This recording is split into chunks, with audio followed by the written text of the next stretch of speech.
If you've ever been around the gaming community, you may have heard of the term speedrunning.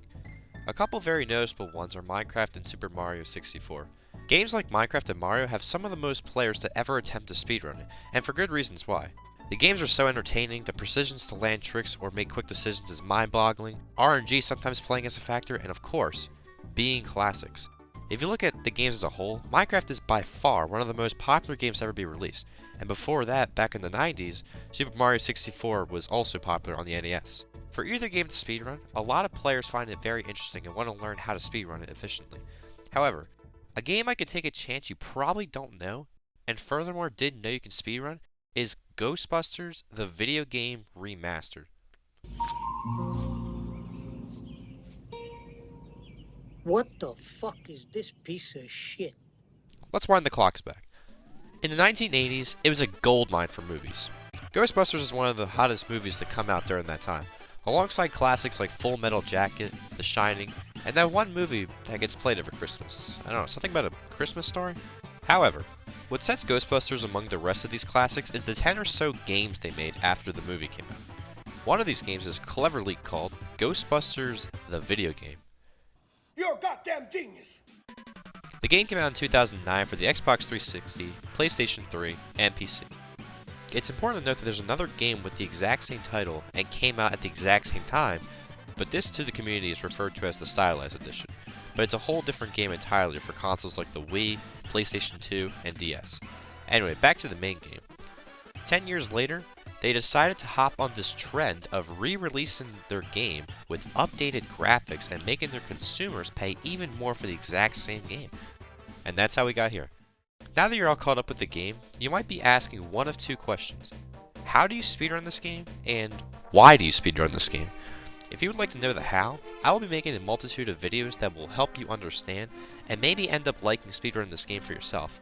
As for the why, I can't answer that.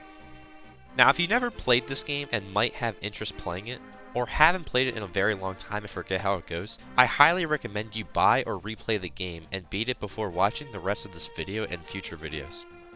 With that disclaimer out of the way, let's begin. In this game, which I'll be referring to as Remastered from now on, the objective is very simple. Start from when you can move your character in the Firehouse, and complete the whole game until you defeat Shandor. Alongside the run, you'll be scanning ghosts and artifacts to acquire more money for upgrades, as well as unlocking new powerful weapons to help throughout the run. Now I must warn you, this is a very long game to play. I'm talking about 2 hours per run, and it's not as flashy and quick as some other speedrun games, so if this style doesn't suit you, that's very understandable. But however, if you do stick around till the end, I promise you might be a little bit interested. This first video will only be covering movement, while the next set of videos will be covering each level individually. One more thing to note if you do plan on speedrunning this game, and I'm dropping a big halt right here. If you're religious, have friends and family, and have a life anywhere from depressing to decent, you're going to want to quit all that and sell your soul to Gozer, as he's your new god now.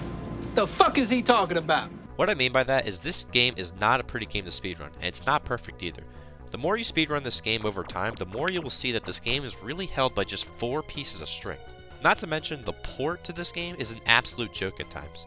You may get bad RNG patterns, get soft locked, or hell, just have the game crash on you.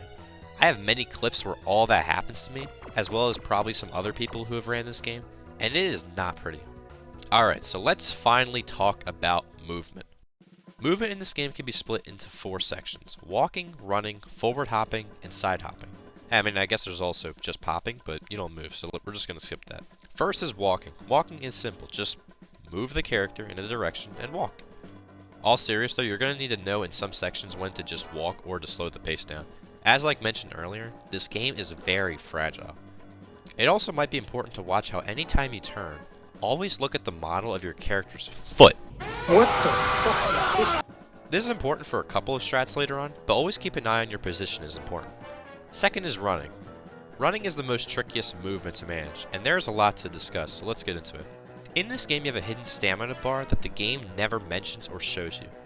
There's also no way to get more stamina, so you're just stuck with whatever you got. When you run, simply by holding your traditional hop button, you run for just about 5 seconds. After the 5 seconds, your character needs to catch his breath, which is about 3 seconds. Keep note of this because managing your stamina is very important. Running out of stamina cripples you to only being allowed to walk for 3 seconds, and those 3 seconds can sometimes be the deciding factor to a time save and a time loss. It's also important to mention that you can't forward hop or side hop, which we'll get into soon. If you're playing with audio on, one trick is to hear your character's breathing. You'll hear your character breathe 7 times like that one kid in your gym class that hates to participate. After the 7th exhale, your character enters the 3-second state where you can't run, and in this state you can hear him take 1 deep breath in and then take 1 deep inhale. After the inhale, you'll be able to run again. If you do run out of stamina, you can use this trick to know when to run.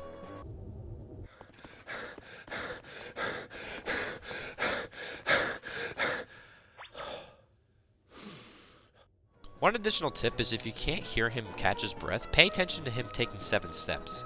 It takes about 7 steps for him to catch his breath fully, and on the 8th step you can then hold the run button again to gain your run again. One last thing to note is that if you do run for a little bit, then stop, walking for a second or two reduces the 5-second duration and sometimes even resets it.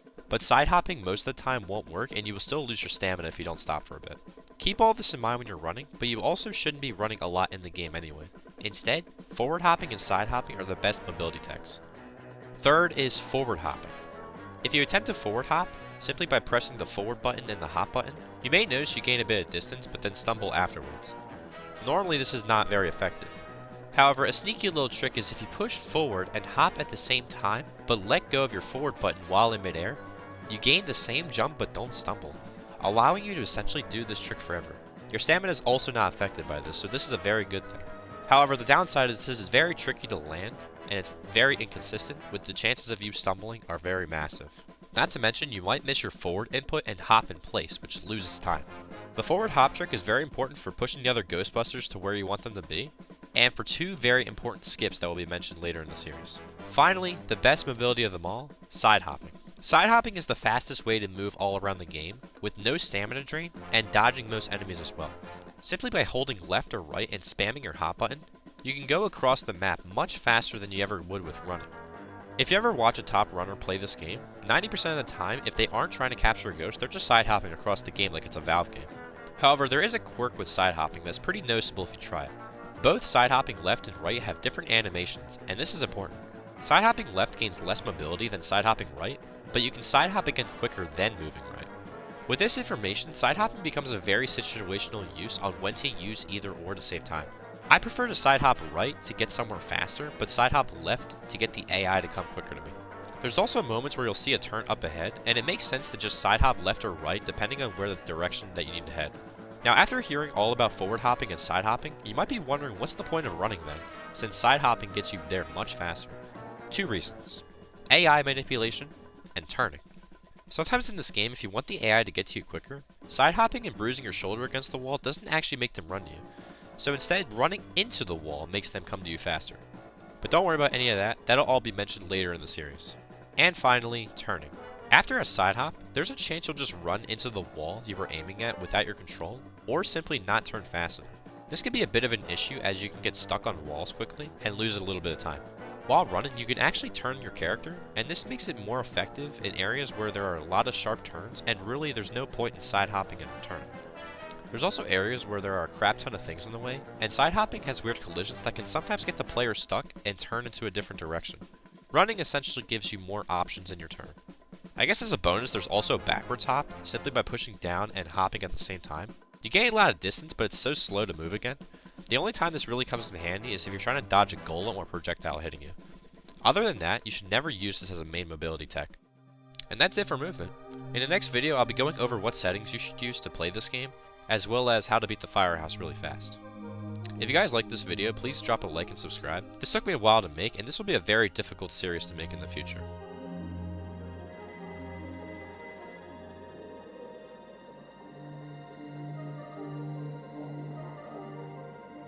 Ghostbusters, what do you want?